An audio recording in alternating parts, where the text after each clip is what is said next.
Everyone, welcome to ENN। आज हम पढ़ेंगे class 9th mathematics chapter 1 exercise 1.3।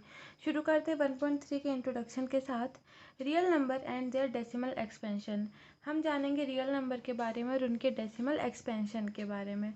Real number अभी हम पिछली वीडियो में पढ़कर आए। रियल नंबर क्या होते हैं? दो टाइप के होते हैं, rational number and irrational number. तो इसमें हम जानेंगे रैशनल नंबर के डेसिमल एक्सपेंशन कैसे होते हैं और इर्रेशनल नंबर के डेसिमल एक्सपेंशन कैसे होते हैं। सबसे पहला terminating decimal expansion. Terminating decimal expansion क्या होता है? इसमें जो रिमाइंडर है वो हो जाता है आपका ज़ीरो। फॉर एग्जांपल 7/8 हुआ, 4/5 हुआ, 1/2 हुआ। इन सब में हम जब सॉल्व करेंगे तो जो क्वोशिएंट है वो एक पॉइंट पर आके ख़त्म हो जाएगा और जो रिमाइंडर है वो हो जाएगा ज़ीरो। देख लेते हैं, जैसे 7/8। तो 7/8 का आंसर क्या होगा? 7 8 से छोटा है, पॉइंट लगाया, ज़ीरो बढ़ाया। 8 के टेबल में 70 नहीं आता, बट 8 8 जा 64 आता है। आंसर बचा 6। अब देखो 6 बचा। अब क्योंकि पॉइंट हम लगा चुके हैं तो हम ज़ीरो से एक ज़ीरो हम बढ़ा सकते हैं। 8 की टेबल में 60 आता है, नहीं आता। 8 7 जा 56 आता है। माइनस किया, बचा 4। क्योंकि पॉइंट लग चुका है, ज़ीरो मन से बढ़ा सकते हैं। 8 5 जा 40, ये हो गया 0 0। तो रिमाइंडर हो जाता है ज़ीरो और आंसर जो डेसिमल एक्सपेंशन में जो हमारा आंसर आ रहा है वो आ रहा है 0.875। यही हमारा आंसर है, इतना ही आंसर है। तो 7/8 का आंसर क्या आ गया? 0.875। इसी तरीके से 4/5 और 1/2 हुए। इनके आंसर में जब हम आंसर इनका फाइंड करने जाएंगे तो देखेंगे कि रिमाइंडर हो जाता है ज़ीरो और क्वोशिएंट में आंसर आ जाता है कुछ पॉइंट के बाद ही। सेकेंड केस क्या है? Non terminating and recurring. अब ये जो आंसर होगा, जो डेसिमल एक्सपेंशन होगा, वो होगा नॉन टर्मिनेटिंग। टर्मिनेटिंग मतलब क्या होता है? ऊपर हमने भी देखा अभी टर्मिनेटिंग। टर्मिनेटिंग मतलब होता है ख़त्म हो जाना।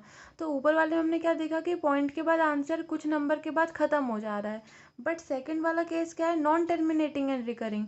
मतलब ये टर्मिनेट ही नहीं हो रहा, मतलब इसमें जो आंसर होगा वो कभी भी ख़त्म ही नहीं होगा।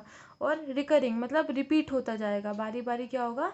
रिपीट होता जाएगा। ऐसा डेसिमल एक्सपेंशन जो कभी ख़त्म ही ना हो, रिपीट होता जाए, वो क्या कहलाया? Non terminating and recurring. इसमें जो रिमाइंडर होता है वो कभी भी ज़ीरो नहीं होता। Reminder never becomes zero. Reminder repeats after certain stage. जब हम स्टेप बाय स्टेप आगे बढ़ते जाएंगे तो हम देखेंगे कि जो रिमाइंडर है वो अपने आप को क्या कर रहा है? रिपीट कर रहा है। सेम होगा डिजिट्स के साथ, जो कि हमें क्वोशिएंट में मिलेगा। हम जब क्वोशिएंट में आंसर को देखेंगे तो हम देखेंगे कि जो ब्लॉक ऑफ डिजिट्स है, मतलब कुछ ब्लॉक क्या करेंगे? बार बार अपने आप को आगे रिपीट करते जाएंगे। तो इस तरीके का एक्सपेंशन क्या कहलाया? Non terminating and recurring. Example हो गया 1/3। अब 1/3 को हम देखते हैं वो क्या होता है। 1/3 देखो, ठीक है। अब 3 जो है, अब 1 है जो कि 3 से छोटा है, तो हम पॉइंट लगाएंगे और 0 बढ़ाएंगे। 3 के टेबल में 10 नहीं आता, 3 3 जा 9 आता है। तो हमने जब ये किया वापस 1 आ गया। अब वापस क्योंकि हम ऊपर, सॉरी यहाँ लगा दिया ये। अब क्योंकि हम क्या करेंगे, हम पॉइंट लगा चुके हैं तो हम यहाँ पे 0 मन से बढ़ा देंगे। वापस 3 3 जा 9 हो जाएगा, वापस 1 आएगा, पॉइंट लग चुका है, 0 बढ़ जाएगा, 3 3 जा 9। और ऐसे क्या हो रहा है, जो हमारा रिमाइंडर है वो खुद को बार बार क्या कर रहा है? रिपीट करता जा रहा है। और हमारा जो आंसर है, जो क्वेश्चन आ रहा है, उसमें 3 3 3 3 बार बार आता जा रहा है। तो इस टाइप के जो भी हमारे रैशनल नंबर है उनका आंसर कैसा हो रहा है? डेसिमल एक्सपेंशन कैसा हो रहा है? Non terminating and recurring. ना ही ये ख़त्म हो रहा है एक्सपेंशन, और ये क्या हो रहा है? रिकर हो रहा है, मतलब ये बार बार रिपीट हो रहा है, रिकरिंग। ठीक है। इसी तरीके से जब हम 1/7 को सॉल्व करेंगे तो जो हमारा आंसर आएगा वो आएगा 0.1428571। अगेन 1428571। तो जैसे जैसे आंसर बढ़ता जाएगा हम देख रहे हैं कि जो ये 1428571 है, ये डिजिट्स का जो ब्लॉक है, ये एक बार यहाँ रिपीट हुआ, अगेन ये रिपीट हुआ, अगेन ये रिपीट हुआ। तो ये क्या बता रहा है कि ये जो ब्लॉक है बार बार रिपीट हो रहा है, मतलब रिकरिंग हो रहा है ना। रिपीट हो रहा है। तो हम क्या करते हैं, इस तरीके के आंसर में जब कोई चीज़ बार बार रिपीट होती है तो जो नंबर रिपीट होता है उसके ऊपर हम लगा देते हैं बार। जैसे 0.3333 था तो हमने लगा दिया 0.3 के ऊपर बार। ऐसे ही 1428571 बार बार रिपीट हो रहा है तो हमने 1428571 के ऊपर लगा दिया बार। तो ये जो ऊपर के दोनों केस हमने देखे ये थे रैशनल नंबर के केस। ये बताते हैं कि जो नंबर है वो क्या है, रैशनल नंबर है। अब हम देख लेते हैं इर्रेशनल नंबर को। इर्रेशनल नंबर क्या होते हैं, इनका जो डेसिमल एक्सपेंशन होता है वो होता है non terminating and non recurring. ये ना ही ये टर्मिनेट होते हैं ना ही ये रिपीट होते हैं, not recurring. Reminder never become zero, जब हम इसे सॉल्व करते तो रिमाइंडर कभी भी ज़ीरो नहीं होता। रिमाइंडर नेवर रिपीट, जो रिमाइंडर है वो कभी भी रिपीट भी नहीं होता। और जो नंबर्स ब्लॉक जो अभी हम देख रहे थे ना, ब्लॉक ऑफ डिजिट, इसी तरीके से इसमें कभी भी आपको ब्लॉक ऑफ डिजिट्स रिपीट होते नहीं दिखेंगे। कभी भी क्वेश्चन जब आप देखोगे तो इसमें आपको ब्लॉक ऑफ डिजिट्स रिपीट होते नहीं मिलेंगे। एग्जाम्पल देखो, पाई हो गया, √2 हो गया, √3 हो गया, एट्सेट्रा, ये सब क्या है, ये non terminating and non recurring decimal expansion है। क्यों, देखो पाई की जो वैल्यू होती है वो होती है 3.141592653589 एंड गोज ऑन, ये कभी भी ख़त्म नहीं हो रही है और ना ही इनमें से एक भी ब्लॉक कभी भी रिपीट होगा। तो इस तरीके की चीज़ें क्या हुई, non terminating and non recurring decimal expansion. इसीलिए ये जो नंबर हैं क्या होगा, इर्रेशनल। आप इन्हें कभी भी, जैसे हम रैशनल नंबर में क्या कर रहे थे, 7/p/q की फॉर्म में लिख रहे थे, पर आप इन लोगों को p/q की फॉर्म में नहीं लिख पाओगे। तो ये था इंट्रोडक्शन। अब शुरू करते हैं एक्सरसाइज 1.3। क्वेश्चन नंबर 1 है, write the following in decimal form and say what kind of decimal expansion each has. हमें ये 6 क्वेश्चन दे दिए गए हैं और हमें बोला गया है कि इनको डेसिमल एक्सपेंशन में लिखिए और फिर बताइए कि ये किस काइंड का डेसिमल एक्सपेंशन है। ठीक है, सॉल्व करते हैं फर्स्ट वाला। 36/100। तो जब नीचे 100 होता है तो इससे अच्छी बात तो कुछ हुई नहीं, आप बहुत जल्दी आंसर ला लोगे। नीचे 2 ज़ीरो हैं, ऊपर पीछे से 2 नंबर को छोड़िए और लगाइए पॉइंट। तो 6 को छोड़ा, 3 को लगाया और इसके यहाँ पे लग जाएगा पॉइंट, तो आंसर आएगा 0.36।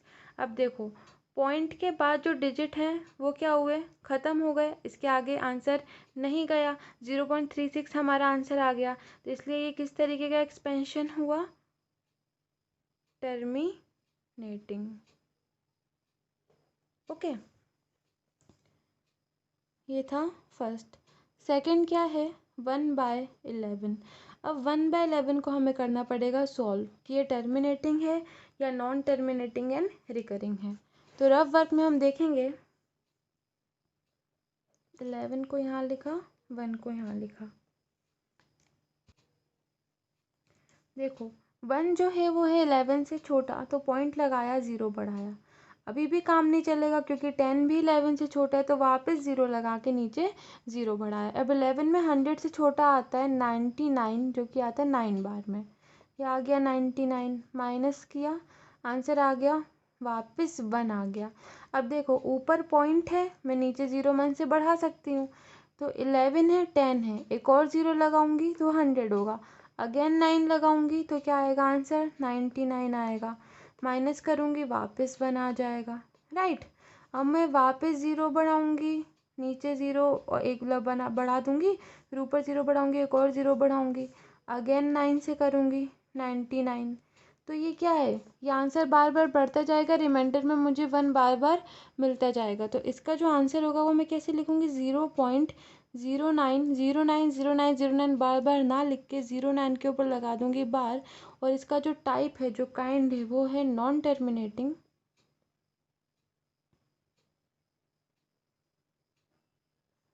And recurring. Bar bar repeat हो रहा था, कौन, 0.09।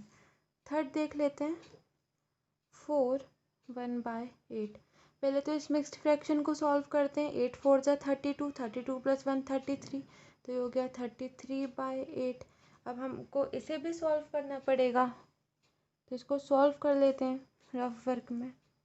तो 33/8 है। 8 की टेबल में 33 तो नहीं आता, क्या आता है, 32 आता है। 8 4 ज़ा 32, माइनस किया बचा 1, पॉइंट लगाया 0 बढ़ाया, 8 1 ज़ा 8, 9 बचा 2, पॉइंट लग चुका है, नीचे 1 से एक बार 0 बढ़ा सकते हैं। 8 2 ज़ा 16, माइनस किया 20 में से 16 गया, 4 बचा, और पॉइंट हम 1 से 0 बढ़ा सकते हैं। 8 5 ज़ा 40। देखो रिमाइंडर हो गया 0 0। तो जैसे रिमाइंडर हो जाए 0 तो पता चल जाता है आंसर क्या है, टर्मिनेटिंग। और इसका जो आंसर है वो क्या है, इसको पहले मुझे आंसर लिख देना था, 4.125 जो कि है टर्मिनेटिंग। अगला है 3/13। 3/13 है, तो इसके लिए मुझे वापस जाना पड़ेगा रफ वर्क में। यहाँ पे स्पेस ख़त्म, यहाँ देख लेते हैं। देखिए 3/13, ठीक है, यहाँ लिख दिया 13।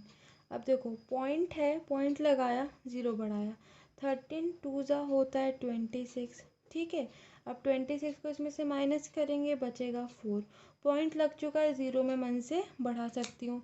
13 के टेबल में आता है 3 बार में, क्या आता है 13 के टेबल में 3 बार में, 39 आता है, माइनस किया क्या बचा, 1 बचा। अब पॉइंट में ऊपर लगा चुकी हूँ एक बार, तो 0 में एक बार 1 से बढ़ा सकती हूँ। अब देखो जो 10 है वो वापस 13 से क्या हो गया, छोटा हो गया, तो मुझे क्या करना पड़ेगा, एक और 0 लगा के अगला 0 जो लगता है उसके लिए मुझे ऊपर एक और 0 को बढ़ाना पड़ेगा और नीचे एक और 0 बढ़ाना पड़ेगा। तो 13 के टेबल में 100 नहीं आता, उससे कम आता है, 7 बार में 91 आता है, ठीक है। अब 100 में से 90 बन गया, बचा 9, एक और 0 में बढ़ा देती हूँ। अब 13 के टेबल में 90 नहीं आता, क्या आता है, 6 बार में 78 आता है, माइनस किया तो आंसर आएगा 12, ठीक है। एक 0 1 से बढ़ा सकती हूँ। अब क्या आता है, 120 आता है, क्या नहीं आता, 117 आता है, कितनी बार में, 9 बार में आता है, माइनस किया आंसर क्या आएगा, 7 8 9 10 3। अब वापस 30, देखो 30 पे शुरू किया था, पॉइंट के बाद जब 0 बढ़ाया था 30 आया था, वापस 30 आ गया, मतलब मैं वापस 2 बार में करूँगी, 26 आएगा, 4 बचेगा, 0 बढ़ाऊँगी, 3 बार में 39 आएगा। ये क्या हो रहा है, वापस मेरा रिमाइंडर रिपीट होने लगा, मेरे क्वेश्चन में बैंड रिपीट होने लगा डिजिट्स का। कौन सा बैंड, 2 3 0 7 6 9 के बाद वापस 2 3 से शुरू होने वाला है। मतलब ये जो आंसर आ रहा है ये क्या है, नॉन टर्मिनेटिंग है एंड रिकरिंग है। तो इसका आंसर हम लिखते हैं। अब 3/13 को जब हमने सॉल्व किया तो आंसर आया 0.23069, और इसके बाद वापस 2 3 आने लगा था, तो हमने इस पे लगा दिया बार। आंसर क्या हुआ, ये non terminating and recurring. Okay, अब आगे आप देख लेते हैं क्वेश्चन नंबर 5, जो कि है 2/11। 2/11, ओके। वापस चलते हैं रफ वर्क में। आप लोग को भी अपनी क्लास में रफ वर्क में दिखाना पड़ेगा टीचर को कि आपने कैसे उसको सॉल्व किया। 2/11, 2 को अंदर रखा, 11 को बाहर, पॉइंट लगाया, 0 बढ़ाया, 11 1 ज़ा 11, माइनस 20 में से 11 गया, बचता है 9। पॉइंट के बाद एक नंबर है, वो पॉइंट हम लगा चुके हैं, तो 0 आ जाएगा। 11 8 ज़ा 88, माइनस किया 2, देखो 2 आ गया वापस, जो क्वेश्चन था वही वापस आने लगा। 0 बढ़ाएंगे, वापस 1 बार में 11 होगा, 9 आएगा, 0 बढ़ाएंगे 8 बार में 88 आएगा, वापस 2 0। देखो रिमाइंडर अपने आप को क्या करने लगा, रिपीट करने लगा, और क्वेश्चन में 18 का बैंड बार बार अब रिपीट होगा। हमारा आंसर क्या आ गया, 0.18। 18 वापस आता, वापस 18 आता, तो 18 के ऊपर bar non terminating and recurring. Okay, last देख लेते हैं, इसका रफ वर्क देख लेते हैं यहाँ पर। क्या है 329/400, यानी 400 बाहर 329 अंदर। पॉइंट लगाया, ज़ीरो बढ़ाया, 4 की टेबल पढ़ लेंगे, काम हो जाएगा। 4 9 ज़ा होता है 36, 4 8 ज़ा 32 होता है, और इन दोनों का इसमें इंटू होगा तो हो जाएगा 32। 100 माइनस करेंगे आएगा 90। पॉइंट लग चुका है, एक ज़ीरो बढ़ा सकते हैं। 400 की टेबल में 2 बार में 800 आएगा, क्योंकि 3 बार में तो ज़्यादा हो जाएगा। वापस आया 100, एक ज़ीरो बढ़ा सकते हैं। 400 2 ज़ा वापस हो जाएगा। 800 माइनस करेंगे तो आएगा 200।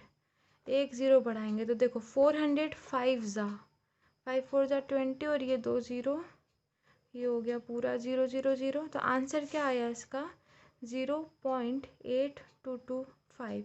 तो ये क्या हो गया टर्मिनेटिंग। आगे बढ़ते हैं क्वेश्चन नंबर 2 पे।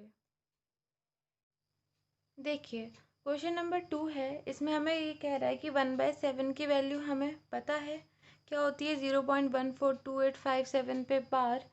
हमें बतानी है 2/7 की, 3/7 की, 4/7 की, 5/7 और 6/7 की। लेकिन एक कंडीशन है कि हमें लॉन्ग डिवीजन नहीं अपनाना, मतलब अभी तक हम जैसे इसको सॉल्व कर रहे थे डिवीजन से, वो हमें नहीं करना, हमें 1/7 की मदद से ही इसे सॉल्व करना है। तो हम कर सकते हैं, हम लिखते हैं yes we can get the decimal expansion by following method. कैसे कर सकते हैं, देखिए बच्चों, फर्स्ट है 2/7, तो आप 2/7 को कैसे लिख सकते हो, 1/7 इंटू 2 लिख सकते हो। क्यों, क्योंकि देखो 2 1 ज़ा 2, तो 2 तो वापस मिल ही जाना है, तो मैं 2/7 को तोड़ दूंगी, कैसे 1/7 इंटू 2। क्यों, क्योंकि 1/7 को मैं यूज़ कर सकती हूँ। 1/7 क्या है, मेरा वैल्यू मुझे गिवन है क्या 0.142857 के ऊपर बार। इसका मैंने काय में मल्टीप्लाई किया, 2 में मल्टीप्लाई किया, तो मैंने इसका 2 में मल्टीप्लाई किया तो 7 2 ज़ा 14। वैसे ही मल्टीप्लाई करना है आपको, नॉर्मल मल्टीप्लाई। 7 2 ज़ा 14, 1 ऊपर 4 नीचे, 5 2 ज़ा 10, 10 + 1 11, तो 11 का 1 ऊपर 1 नीचे, 8 2 ज़ा 16, 16 में 1 जोड़ा 17, 17 का 7 नीचे 1 ऊपर, 2 2 ज़ा 4, 4 + 1 5, 4 2 ज़ा 8 एंड 2 1 ज़ा 2, पॉइंट का पॉइंट, और 2 0 ज़ा 0, और जहाँ पे बार लगाया था वहाँ पर हमने क्या लगा दिया, बार लगा दिया। तो इस तरीके से हमारा आंसर आ गया 2/7 का डेसिमल एक्सपेंशन में क्या कि 0.285714 इसके ऊपर बार। क्वेश्चन नंबर इसी का 2 है, 3/7 को भी हमें लिखना था, तो 3/7 को हम कैसे लिखेंगे, 1/7 इंटू 3, है ना। जैसे ऊपर 1/7 इंटू 2 किया, तो वैसे ही मैं 3/7 को कैसे लिख सकती हूँ, 1/7 इंटू 3 करके लिख सकती हूँ। तो इसका भी जब हम इंटू करेंगे, जैसे ऊपर इंटू किया, नॉर्मल मल्टीप्लिकेशन है, जैसे ही मल्टीप्लाई किया, जैसे यहाँ पे बार था वैसे यहाँ पे बार लगा दिया, तो इसका आंसर आ गया 0.428571 पे बार। इसी तरीके से क्वेश्चन थर्ड हो जाएगा इसका 4/7, क्या होगा 1/7 इंटू 4, 1/7 अलग कर दिया, 4 अलग कर दिया, इसका जब इसमें इंटू किया तो आंसर आएगा 0.571428 पे बार। तो इसका डेसिमल एक्सपेंशन ऐसे हो जाएगा। तो आपका होमवर्क रहेगा कि आपको 5/7 और 6/7 का डेसिमल एक्सपेंशन बताना है, ठीक है। क्वेश्चन नंबर थर्ड कह रहा है कि ये जो 3 डेसिमल एक्सपेंशन हमें दिए हैं, इन्हें हमें p/q की फॉर्म में लिखना है, जहाँ p और q इंटीजर हो और q 0 के इक्वल ना हो। तो इस तरीके के सवाल को आपको क्या करना है, जो भी सवाल दिया है, जो भी क्वेश्चन दिया है, डेसिमल एक्सपेंशन दिया है, उसे आपको x मान लेना है। क्या कर लेना, x मान लेने से क्या होगा, जैसे मैंने 0.6 जो बार था उसको क्या मान लिया, x मान लिया। अब हम आगे बढ़े स्टेप में, तो x इज इक्वल्स टू क्या हुआ, इसको मैंने खोल के लिखा, 6 के ऊपर बार है, तो बार का मतलब क्या होता है 6 6 6 6, और ये आगे बढ़ता गया, ये मेरी बन गई फर्स्ट स्टेप। हमेशा क्या करना है, जैसे इसको खोल के हम लिख देंगे एक्सपेंशन को, तो क्या लिख देंगे, उसको फर्स्ट इक्वेशन नाम दे देंगे। अब क्या करेंगे कि ये जो फर्स्ट इक्वेशन है इसमें हम मल्टीप्लाई करेंगे 10 का दोनों side, multiplying 10 on both side, क्योंकि मैथमेटिक्स कहती है आप कोई भी ऑपरेशन लगा रहे हो, मल्टीप्लिकेशन या डिवीजन, तो आप दोनों साइड लगाइए, जो जो इधर कर रहे हैं वही इधर करिए, कैंसिल आउट इफेक्ट होना चाहिए, है ना। तो जब मैं 10 का मल्टीप्लाई इधर भी करूँगी इधर भी करूँगी, तो मुझे क्या मिलेगा 10 इंटू एक्स 10x। इसमें जब मैं 10 का मल्टीप्लाई, किसी भी डेसिमल में जब 10 का मल्टीप्लाई होता है, तो जो डेसिमल पॉइंट होता है ये आगे चला जाता है, जो पॉइंट होता है ये एक नंबर आगे चला जाएगा। अगर मैं 100 का करूँगी तो ये 2 नंबर आगे चले जाएगा। अगर मैं 1000 का करूँगी तो ये 3 नंबर, मतलब जितने ज़ीरो आपके और एक्स्ट्रा आते जा रहे हैं उतना पॉइंट ये आगे बढ़ता जा रहा है। तो मैं मल्टीप्लाई करूँगी 10 का दोनों साइड पे, तो x 10 ज़ा 10x, और जब मैं इसमें मल्टीप्लाई करूँगी तो पॉइंट आगे कूद जाएगा, मतलब 6.6666 ऐसे। अब देखो अगली स्टेप क्या होगी, यहाँ तक तो आ गया समझ में। इसको मैं तोड़ूंगी, ये 6 पॉइंट ये है, इसको मैं तोड़ूंगी। तोड़ क्यों रही हूँ, क्योंकि तोड़ के मुझे वापस ये x कहीं ना कहीं से लाना है। जो x लिखा है ना मेरा, मुझे ये प्लस के बाद चाहिए, तभी मैं सॉल्व कर पाऊंगी इस क्वेश्चन को, मैं तभी सॉल्व कर पाऊंगी। तो जब मैं इसको तोड़ूंगी तो मैं क्या करूँगी, पॉइंट के इधर वाला नंबर, होल नंबर मैं अलग कर दूंगी। तो 6 को अलग किया प्लस में, अब ये तो इधर हो गया अलग, तो ये हो जाएगा 0.666। समझ रहे हैं। जैसे एग्जाम्पल देखो, जैसे 1.2 है, 1.2 कैसे बना था, जब मैं 1.0 में 0.2 को ऐड किया होगा तभी 1.2 आया होगा। तो पॉइंट से पहले वाले नंबर ऐड होते हैं, पॉइंट के बाद वाले नंबर ऐड होते हैं। तो 1.0 में 0.2 ऐड करोगे तो 1.2 आएगा। इसी तरीके से इसको वापस ऐड करूँगी तो आएगा, इसलिए मैं इसको ऐसा लिख सकती हूँ। अब देखो ये जो 6 है इसको एज इट इज़ रहने दिया। अब ये वाली जो वैल्यू है ये तो वापस क्या बन गई, मेरा x बन गई। तो इसकी जगह मैंने अगली स्टेप में क्या लिख दिया, x। तो 10x is equal to 6 plus x, और बगल में मैंने रीज़न दे दिया कि मैंने इसको कहाँ से लिखा, फ्रॉम इक्वेशन 1। अब x चला गया 10x के पास, क्योंकि वो x वाली टर्म को हमने एक साइड कर दिया है ना। तो 10x में से x क्या आया, 9x, और ये एज इट इज़ चल रहा है। x इधर ही रहा, 9 इंटू में था, 6 के नीचे चला गया, डिवाइड में 3 से कैंसिल किया तो x की वैल्यू क्या हुई, 2/3। तो 0.6, x क्या था 0.6 था, इसका आंसर क्या आ गया 2/3। तो ये हो गया हमारा आंसर, जहाँ पर 2 और 3 दोनों ही इंटीजर है, और जो हमारा q है दैट इज़ 3 है, वो 0 के इक्वल नहीं है। अब देखो बच्चों, कुछ लोगों को यहाँ पर, अभी तो ये इजी क्वेश्चन था, क्वेश्चन नंबर 2 और 3 जब हम करेंगे तो इस वाले पॉइंट पे कई बच्चों को डाउट आता है। तो जिसको ये समझ में आ गया वो बहुत बढ़िया है। हम इसकी एक और मेथड देख लेते हैं, और में तो इतनी स्टेप तो हमारी वही रहेगी जो हमारी पिछली थी, क्या कि let x is equals to 0.6 bar x की हो गया, फिर हमने मल्टीप्लाई किया इक्वेशन 1 में 10 से, तो हमारा आंसर क्या आया था 10x इज इक्वल्स टू 6.666। अब हमें यहीं पे क्या होना है, रुक जाना है, और इसको नाम दे देना है सेकंड इक्वेशन। पहले क्या कर रहे थे, हम आगे बढ़ जा रहे थे, वो दूसरी मेथड थी, दूसरी मेथड है। तो जैसे ही हमने मल्टीप्लिकेशन कर दिया, तो मल्टीप्लिकेशन करने के बाद जो हमारी स्टेप आएगी उसको हम दे देंगे सेकंड इक्वेशन नाम, और मल्टीप्लिकेशन से पहले जो स्टेप थी वो फन थी। अगली स्टेप में क्या करेंगे, हम सब्ट्रैक्ट करेंगे, सब्ट्रैक्टिंग 1 फ्रॉम सेकंड, मतलब हम सेकंड -1 करेंगे। और सब्ट्रैक्टिंग कैसे, ऐसे तो लिखते हैं, जो हम पहले माइनस करना चाहते हैं वो फ्रॉम के बाद लिखते हैं। तो फ्रॉम के बाद सेकंड इक्वेशन है, तो सेकंड इक्वेशन क्या है हमारी 10x, और इधर क्या लिखा है 6.6666, और ये जाता गया। और फर्स्ट इक्वेशन क्या है हमारी, देखिए फर्स्ट इक्वेशन क्या थी, ये वाली, तो इसको हमने यहाँ लिखा इज इक्वल टू 0.6666, और ये भी आगे आगे बढ़ता गया। और अब हम इसमें कर रहे हैं माइनस, ये लगा दिया हमने माइनस का साइन। देखो जब मैं 6 पॉइंट इतने में से 0 पॉइंट इतना, मतलब ये दोनों चीज़ें तो सेम ही है, इसको इसमें से माइनस करूँगी तो पॉइंट के बाद हो गया 0, यहाँ पर सिर्फ बचेगा 6, और 10x में से एक x गया तो बचा 9x। तो अगली स्टेप क्या आ जाएगी, 9x इज इक्वल्स टू 6, तो x इज इक्वल्स टू 6/9 यानी 2/3। तो वापस हमारा आंसर वही आ गया कि x इज इक्वल्स टू 2/3। ठीक है, तो ये दो मेथड हैं, या तो आप ऊपर वाली मेथड से कर लो जहाँ पर हम पूरा वैसे ही चलाते हैं, फिर इसको तोड़ते हैं, 6 प्लस अलग अलग करते हैं, इसको x लेते हैं, या फिर मल्टीप्लिकेशन के बाद सीधे आप सेकंड इक्वेशन नाम दो, 2 - 1 कर दो, आपका आंसर आ जाएगा। अगली वीडियो में हम इसी का क्वेश्चन नंबर 2 और 3 देखेंगे, जब तक आप घर पे उसको ट्राई करिए। अगर आपको वीडियो पसंद आई हो तो लाइक करिए, सब्सक्राइब करिए और शेयर करिए अपने फ्रेंड्स के साथ। कोई भी डाउट हो तो कमेंट सेक्शन में ज़रूर बताइए। Thank you for watching, have a nice day.